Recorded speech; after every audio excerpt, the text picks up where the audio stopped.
Trump जो शांति दूत वाले मोड में चल रहे हैं वो बहुत बार फेल हो चुके हैं। जिस वादे के साथ वो राष्ट्रपति बने थे वो कोशिश उनकी डिरेल एक बार नहीं कई बार हुई है। कैसे, जरा डिटेल में आपको बताते हैं, क्योंकि ट्रंप का ये यू टर्न उनको कहीं ना कहीं बहुत भारी पड़ रहा है। ग्लोबली उनकी इमेज टैर्निश हो रही है। समझिए, रूस यूक्रेन जंग के बीच ट्रंप ने रूस यूक्रेन युद्ध रुकवाने का वादा किया था, आपको याद होगा। मीडिया के सामने जेलेंस्की से कैसे भरी प्रेस कॉन्फ्रेंस में डोनाल्ड ट्रंप भिड़ गए थे और ट्रंप की वजह से पुतिन शांति वार्ता से दूर हो गए थे। वो दौर आपको याद होगा।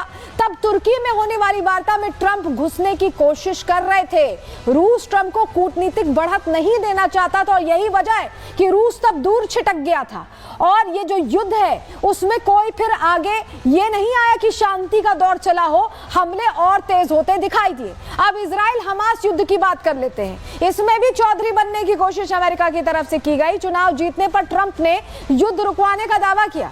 जनवरी से मार्च तक 2 महीने का सीज फायर हुआ भी। 18 मार्च को इजराइल ने फिर से गाजा पर अटैक कर दिया और ट्रंप जो शांति कायम कराने की बात कर रहे थे वो पूरी तरह से विफल रहे। ये दूसरी बार फेल हुए थे डोनाल्ड ट्रंप राष्ट्रपति बनने के बाद। अब तीसरे दौर की बात करते हैं। इजराइल ईरान युद्ध जो इस वक्त चल रहा है। ईरान के परमाणु प्रोग्राम का अमेरिका शुरू से विरोधी रहा है और अमेरिका की शह पर ही इजराइल ने हमले शुरू कर दिए। ईरान के आक्रामक रुख से इजराइल को बहुत नुकसान हुआ है। बहुत से शहर, अभी हम आपको तस्वीर भी दिखाएंगे, कैसे पूरी तरह से मलबे में तब्दील हुए हैं। और दुनिया को लग रहा था कि अमेरिका इस युद्ध में उतरेगा, इजराइल का साथ देगा, लेकिन ट्रंप ने बढ़ते युद्ध को देखते हुए G7 की बैठक बीच में छोड़ दी। आपको याद होगा, हमने आपको तस्वीर प्रहार में दिखाई थी कैसे एक दिन पहले ही बैठक छोड़कर निकल गए थे। लेकिन युद्ध को लेकर अब तक कोई ठोस फैसला नहीं लिया, जबकि जब G7 से निकले थे तो कहा यह गया था कि हम फैसला लेने वाले। अब बात भारत पाकिस्तान तनाव की भी कर लेते हैं। इसको लेकर भी ट्रंप ने कम से कम 14 बार यह दावा किया कि उन्होंने युद्ध रुकवाया है। पाकिस्तान ने सैन्य कार्रवाई रोकने की अपील की है, भारत सरकार ने बताया, मिनिस्ट्री ऑफ एक्सटर्नल अफेयर्स ने बताया। और बाकायदा अभी प्रधानमंत्री की बात भी हुई थी डोनाल्ड ट्रंप से, 35 मिनट बात हुई है कल। और इस दौरान डोनाल्ड ट्रंप को सीधे सीधे खरी खरी प्रधानमंत्री ने कह दिया कि आपने तो कुछ किया नहीं, आप ये बार बार क्यों कह रहे हैं। और अब ये सिर्फ हमें कहने की जरूरत नहीं है, पाकिस्तान के जो डिप्टी पीएम है, विदेश मंत्री है इशाक डार, उन्होंने भी माना है कि हमने भारत को फोन किया तो हमें कुछ करना नहीं पड़ा, वो खुद ये मान गए। तो अब आप सोचिए कि ये 4 ऐसे मौके आए हैं जब ट्रंप लगातार फेल हुए हैं और अभी ये जो फेलियर का सिलसिला इसने इजराइल को फंसा दिया, मिडिल ईस्ट में आग लगा दी है। जरा इस बीच बड़ी खबर आ रही है, उसका रुख कर रहे हैं। ईरानी विदेश मंत्री आरागची का बड़ा बयान आ गया है। वार्ता के लिए अमेरिकी अनुरोध को ठुकराया है। अमेरिका ने ईरान से बातचीत का अनुरोध किया था। इजरायली हमले बंद होने के बाद ही बातचीत होगी। आरागची ये बड़ी बात कह रहे हैं ईरानी विदेश मंत्री। ईरान की मिसाइल क्षमताएं देश की रक्षा के लिए हैं, ये बहुत बड़ी बात कह दी है ईरानी विदेश मंत्री ने। यानी ये जो 2 हफ्ते का समय लिया गया है इसमें बातचीत की पेशकश अमेरिका की तरफ से कर दी गई, लेकिन अब ये कह रहे हैं ईरानी विदेश मंत्री कि हम बातचीत नहीं करेंगे जब तक इजराइल से अटैक नहीं बंद होगा। जरा अब आपको तस्वीर दिखाते हैं कैसे हाइफा पोर्ट, जो इजराइल का हाइफा पोर्ट है, वो ईरानी मिसाइलों की तबाही का शिकार हुआ। ये देखिए, टॉप एंगल से आपको ये तस्वीर दिखा रहे हैं और ये पूरा शहर आप देखेंगे, पूरा इलाका आप देखेंगे तो आपको ध्वस्त दिखाई देगा।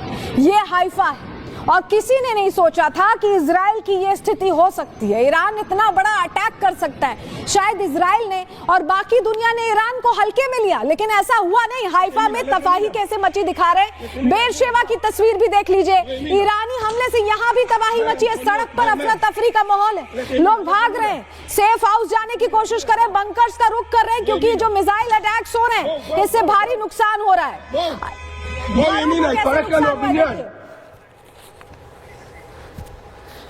और जरा अगली तस्वीर आपको दिखाते हैं, देखिए घरों को कैसे नुकसान पहुंचा। ये अंदर की तस्वीर आप देखिए, सब कुछ तहस नहस हो गया। जो लोग अंदर होंगे सोचिए कैसे उनकी जान पर बनाई होगी।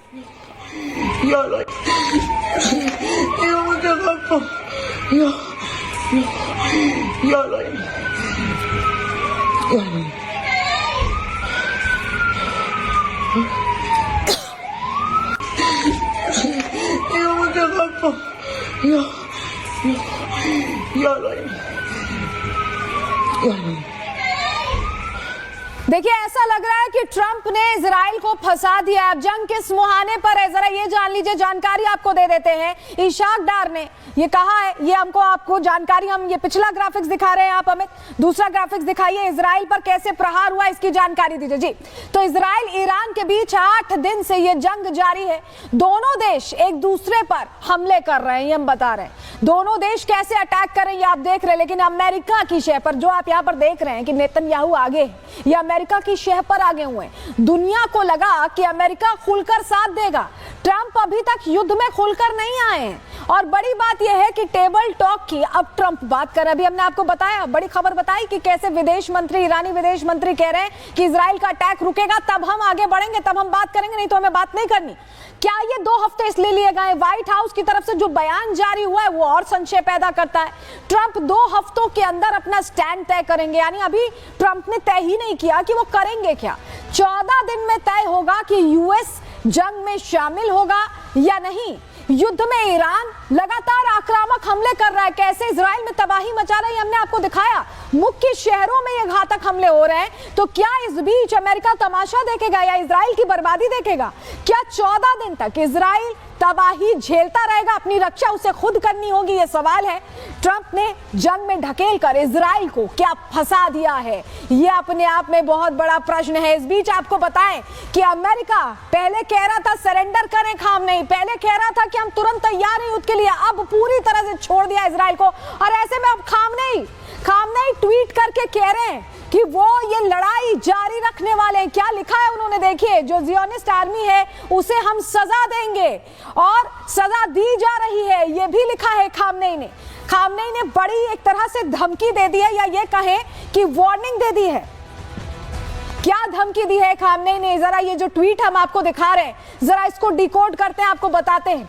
ईरान के सुप्रीम लीडर की वार्निंग सामने आ गई है। उन्होंने कहा है कि ज़ियोनी दुश्मन को सजा दी जा रही है, अगर दुश्मन से डरेंगे तो वो आपको कभी नहीं छोड़ेंगे।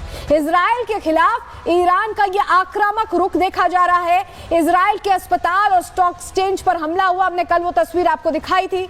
अमेरिका ईरान से टेबल टॉक का दबाव बना रहा है। खामनेई के रुख से अब ऐसा बिल्कुल नहीं लग रहा कि वो बातचीत करेंगे। ईरान लगातार मिसाइल अटैक कर रहा है, यानी पूरी तरह से खामनेई ने क्लियर कर दिया है कि जिस तरह की सजा दी जा रही है वो सजा जारी रहने वाली है। इस बीच बड़ी जानकारी मिल रही है, बड़ी जानकारी का रुख कर रहे हैं। ईरान के आंतरिक सुरक्षा मुख्यालय पर अटैक हो गया, ये इस वक्त की बड़ी जानकारी आपको बता रहे हैं। ईरान के आंतरिक सुरक्षा मुख्यालय पर अटैक हो गया है। आईडीएफ ने बमबारी करके तेहरान में इसे तबाह कर दिया है। तो आंतरिक सुरक्षा मुख्यालय पर यह अटैक इजराइल की तरफ से किया गया। आईडीएफ ने बमबारी करके इसे तेहरान में पूरी तरह से चकनाचूर कर दिया है, तबाह कर दिया है। दोनों तरफ से जंगी कार्रवाई चल रही है। लेकिन खामनेई ने जिस तरह से अपना रुख दिखाया, उससे लग रहा है कि डोनाल्ड ट्रंप घबरा गए हैं। क्यों मैं ऐसा कह रहे हैं? क्योंकि मिडिल ईस्ट में भारी तबाही के जिस तरह के संकेत मिल रहे हैं, इसके बाद से ईरान के हमलों से अमेरिका टेंशन में, कंफ्यूजन में भी है और टेंशन में भी है। ईरान के मिसाइल अटैक से अमेरिका घबरा गया है। सैन्य अड्डों की सुरक्षा का डर अब अमेरिका को सता रहा है। कतर का जो प्रमुख अमेरिकी एयरबेस था उसे खाली किया जा रहा है। 40 अमेरिकी मिलिट्री एयरक्राफ्ट छिपा दिए गए हैं, बिल्कुल ग्राउंडेड कर दिए गए हैं। अल उदीद एयरबेस पर ये 40 फाइटर जेट्स तैनात थे।